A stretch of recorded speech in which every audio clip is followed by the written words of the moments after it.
अमित शाह के इस्तीफे को लेकर विरोध से पूरी सियासत इस वक्त गर्मा गई है।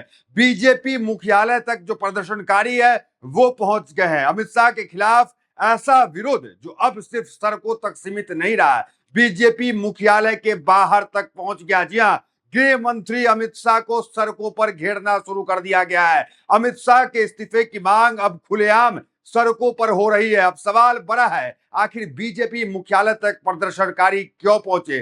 क्या इस विरोध के पीछे कोई बड़ा राजनीतिक संदेश छिपा है? और क्या आने वाले चुनावों से पहले या बीजेपी के लिए बढ़ती नाराजगी का यह संकेत है? नमस्कार, मैं दानिश अंसार और आप देख रहे हैं पीआरबी। देखिए, आज की खबर बेहद महत्वपूर्ण है, इसलिए वीडियो को अंत तक जरूर देखिएगा, क्योंकि इस पूरे घटनाक्रम में विपक्ष के आरोपों से लेकर बीजेपी के खिलाफ प्रदर्शन तक कई बड़े राजनीतिक पहलू सामने आ रहे हैं। और सबसे पहले आप इन तस्वीर को ध्यान से देखिए। दिल्ली में बीजेपी के मुख्यालय के बाहर बड़ी संख्या में प्रदर्शनकारी दिखाई दे रहे हैं। कांग्रेस और युवा कांग्रेस की ओर से किए गए इस प्रदर्शन में अमित शाह के इस्तीफे की मांग को लेकर नारेबाजी की गई है। प्रदर्शनकारियों ने केंद्र सरकार और गृह मंत्री अमित शाह के खिलाफ अपना विरोध दर्ज कराया है। वीडियो देखिए, तस्वीरें देखिए और फिर समझिए कि आखिर यह पूरा मामला क्या है। अमित शाह इस्तीफा दो।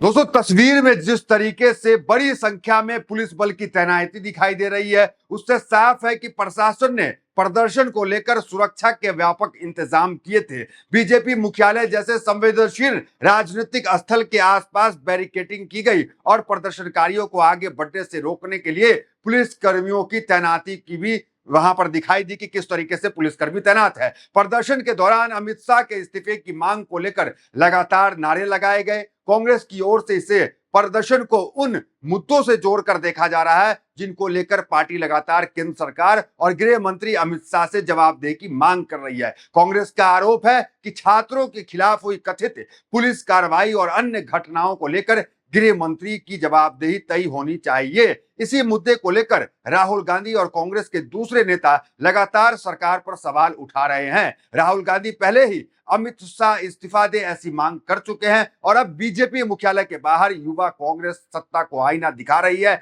वीडियो आपके सामने है, अब इस ट्वीट को देखिए। इस ट्वीट में क्या लिखा है? इंडियन यूथ कांग्रेस ने इसे किया है। आज बीजेपी हेडक्वार्टर के बाहर आईवाईसी ने बीजेपी का झंडा जलाया है। कल तुम्हारे पापों की अहंकारी लंका में भी आग लगेगी और तुम्हें सत्ता से भी उखाड़ फेंकेंगे। देश के युवाओं पर AK-47 और पैलेट गन चलाओगे और उम्मीद करोगे कि हम चुप रहेंगे। गलत जनरेशन से पंगा ले लिया है संघियों। तो ये बातें जो है वो ट्वीट में लिखा हुआ है, ट्वीट जो है वो किया गया है। वीडियो को अब देखिए किस तरीके से बीजेपी का झंडा जो है वो इसमें जलाया जा रहा है। मतलब अमित शाह के कारण, गृह मंत्री के कारण किस तरीके से पूरी पार्टी जो है वो मटिया प्लीत हो रही है, पूरी पार्टी का जो छीछा लेदर हो रहा है। वीडियो आप देखें।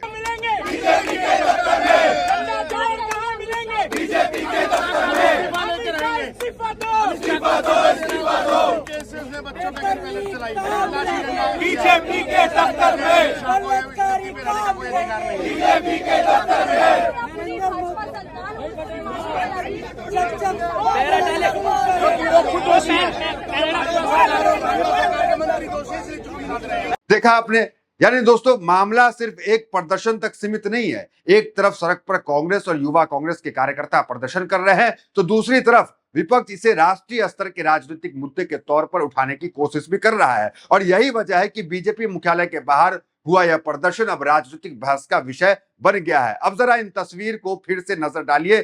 चारों तरफ पुलिस की तैनाती है, बैरिकेड्स लगाए गए हैं, प्रदर्शनकारियों को आगे बढ़ने से रोकने के लिए सुरक्षा घेरा बनाया गया है और इसी बीच प्रदर्शनकारी लगातार नारेबाजी भी कर रहे हैं। कांग्रेस का कहना है कि वह अमित शाह की जवाबदेही तय होने तक अपना विरोध जारी रखेगी। पार्टी का आरोप है कि जिन घटनाओं को लेकर सवाल उठाए जा रहे हैं उन पर गृह मंत्री को जवाब देना चाहिए। तो दोस्तों, यहाँ सवाल सिर्फ इतना नहीं है कि बीजेपी मुख्यालय के बाहर कितने लोग पहुंचे। असल सवाल यह है कि क्या ये प्रदर्शन आने वाले दिनों में बड़ा राजनीतिक मुद्दा बनने वाला है, क्योंकि विपक्ष लगातार ये संदेश देने की कोशिश कर रहा है कि वह सरकार के खिलाफ सड़क से लेकर संसद तक अपनी आवाज जो है वो उठा रहा है। राहुल गांधी भी लगातार केंद्र सरकार के खिलाफ कई मुद्दे पर सवाल उठाते रहे हैं। कांग्रेस का कहना है कि सरकार को विपक्ष के सवालों का जवाब देना चाहिए और जिन मुद्दों पर जनता सवाल कर रही है उन पर जवाबदेही तय होनी चाहिए। यहां तक कि इस प्रदर्शन की चिंगारी जो है वो तेलंगाना तक पहुंच गई। ये पोस्ट देखिए, पैलेट गन आतंक से लड़ने के लिए थी, स्टूडेंट की आवाज दबाने के लिए नहीं। जब स्टूडेंट्स बोलते हैं तो सरकार को सुनना चाहिए, न कि जोर जबरदस्ती से जवाब देना चाहिए। यूथ कांग्रेस के वर्कर्स ने रंगारेड्डी तेलंगाना में अपनी आवाज बुलंद की। युवाओं को डराया नहीं जाएगा, सवाल और तेज होंगे। वीडियो देखें।